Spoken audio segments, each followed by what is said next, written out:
Hello and welcome to Gravitas Plus. I'm Palki Sharma Upadhyay. Our world is at war. The man waging it is Vladimir Putin. He is the president of Russia. For the longest time, Putin kept the world guessing. Will there be war in Ukraine? Will there not be a war in Ukraine? Then one morning, he decided to shock the world. He invaded Ukraine and dared the world to stop him. If you interfere from outside, you will face consequences, he said. Consequences greater than any you have faced in history. Where does Putin get this nerve from?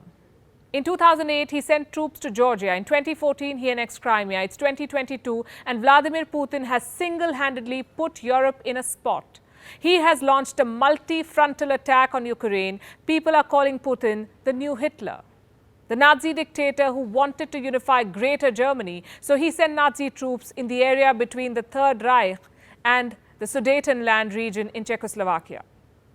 It was home to many German-speaking communities, just like Donbass is home to many Russian-speaking communities. Putin, too, is following Hitler's playbook. He wants to unify his motherland, so he has sent tanks and troops to Ukraine. He has invaded a European country in the year 2022. Again, where does Putin get this nerve from? Putin's grandfather worked as a cook for Joseph Stalin, but that's actually irrelevant here. Experts believe Putin picked his dictatorial traits from a former boss. Putin was once the deputy mayor of St. Petersburg. His boss was the city's mayor. His name was Anatoly Sobchak. Putin admired him and is said to have subconsciously picked his traits. Today, Putin's authoritarianism is out in the open. Ukraine says parallels between Putin and Hitler are not a meme anymore. They are Ukraine's reality. You see, if we have to understand the war in Ukraine, we must first understand Vladimir Putin, the man who is pulling the strings of this war. What's in his mind? What has shaped his life? So where do we start? You would know that Vladimir Putin was once a KGB agent. KGB was the Soviet spy agency. When Putin was training for it in 1975, his trainers found out a flaw in the young man.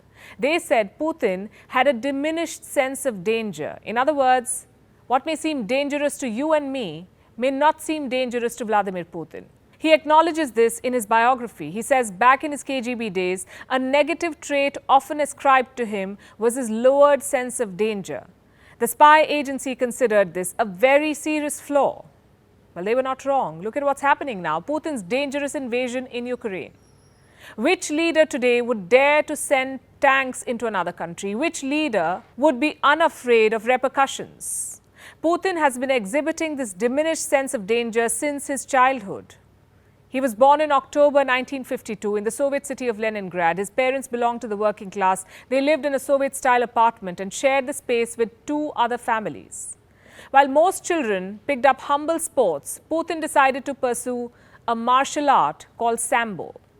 While most schoolboys dreamt of becoming a doctor or a fighter pilot or something glamorous, Putin dreamt of becoming a spy. He first set foot into the KGB headquarters when he was still in his teens. He graduated from the Leningrad State University in 1975 and went straight to join the KGB. He was posted in East Germany, where he mastered smokes and mirrors. Long before Ukraine, Crimea or Georgia, he wrote a campaign biography. It is based on one-on-one interviews. In one of these interviews, Putin recounts an incident from his university days. He says he was driving a car. His martial arts coach was with him.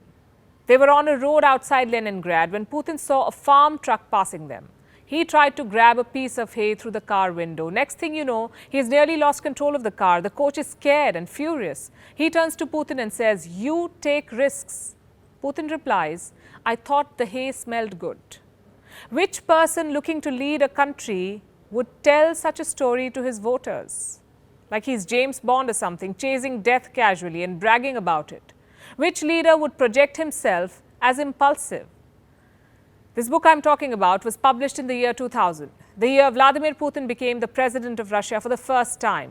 Things had changed rapidly for him since the collapse of the Soviet Union. In 1991, Putin became the deputy mayor of St. Petersburg. In 1997, the deputy chief of the presidential staff. A year later, the head of the FSB, the new spy agency, the successor of the KGB. Putin was heading it.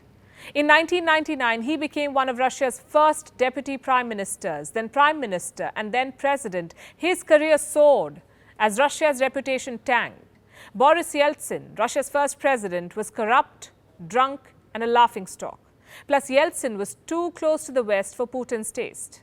You see, while the Cold War was over, its legacy remained, and Putin, a former Soviet spy, could never really get himself to trust the West. He could not ignore the fact that the NATO was growing, that all of these countries had become a part of this alliance. Even back in 1999, Putin feared that NATO would expand, go on to include ex-Soviet republics, and ultimately surround Russia. He was frustrated that Yeltsin was not doing enough to contain the NATO. Putin dreamt of a Russian state, one that would be independent, influential, and feared. Chechnya gave him the opportunity to build that dream state. The region had broken away from Russia, and Chechen rebels had become a nuisance. In 1999, a series of blasts rocked Russia. More than 300 people were killed across several Russian cities. Putin was the prime minister. He began naming, shaming, and blaming Chechens on live television. He started holding regular press briefings. He would whip up nationalistic emotions, call Chechens mad dogs. Putin vowed to avenge the blasts. Soon his approval rating soared from 2% before the bombings to 45% after them. Reports then emerged that Putin may have faked these bombings, that KGB agents could have planted the bombs. Why would they do that? To help Putin's popularity. Russia, of course, quashed this theory and went to war with Chechnya. At least 80,000 people were killed, and Chechnya was brought back to Russia. Instead of gloating, Yeltsin suddenly resigned. He named Vladimir Putin the country's acting president. It was New Year's Eve, 31st of December 1999. Putin was married to a former flight attendant. She had no idea her husband was becoming the president of Russia. Putin had known about this for days, but he never told his wife. He did not tell her he would be the next president. That's how secretive Vladimir Putin can be. Reports say the Russian parliament had no clue about his plans of invading Ukraine either. Yes, he asked for permission to send troops to foreign lands, but the lawmakers never thought he would actually attack Ukraine. In fact, Putin never even needed that permission. He is the commander-in-chief of the Russian armed forces. He can send troops wherever he likes. So going to the parliament was a stunt.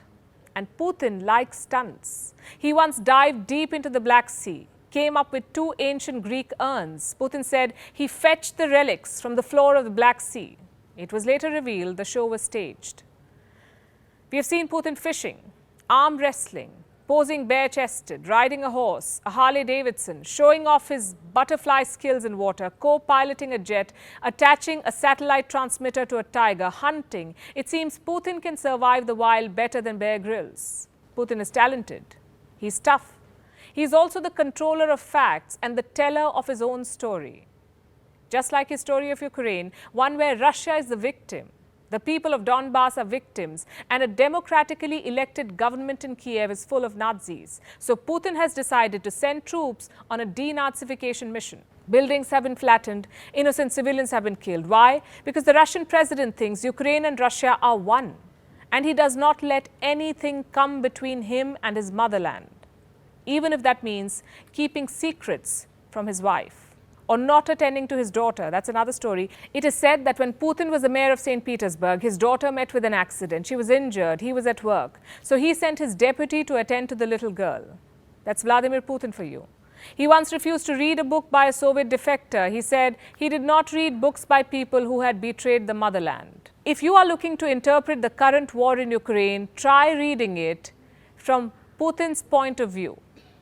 If you want to know what will happen next, try gauging it through Putin's eyes. He's a boy from a working-class family who climbed his way to the Kremlin and became the face of Moscow. He has the backing of powerful KGB officers. He has Russia's Richie Rich on his side. He has been in power for 22 years now. He has dragged Russia into many wars, meddled in the affairs of his neighbors, be it Belarus or Azerbaijan. He has locked up oligarchs who did not align with him, silenced critics who challenged him. Putin has poisoned Russians abroad. He has cracked down on the LGBTQ community at home, tamed the media, and recently arrested those protesting the war in Ukraine. And Ukraine may just be the start. A 2020 vote made Vladimir Putin Russia's president for life. In the last 14 years, he has gone to war thrice. He will remain in power until 2036. That's 14 more years and 13 more Soviet republics to go.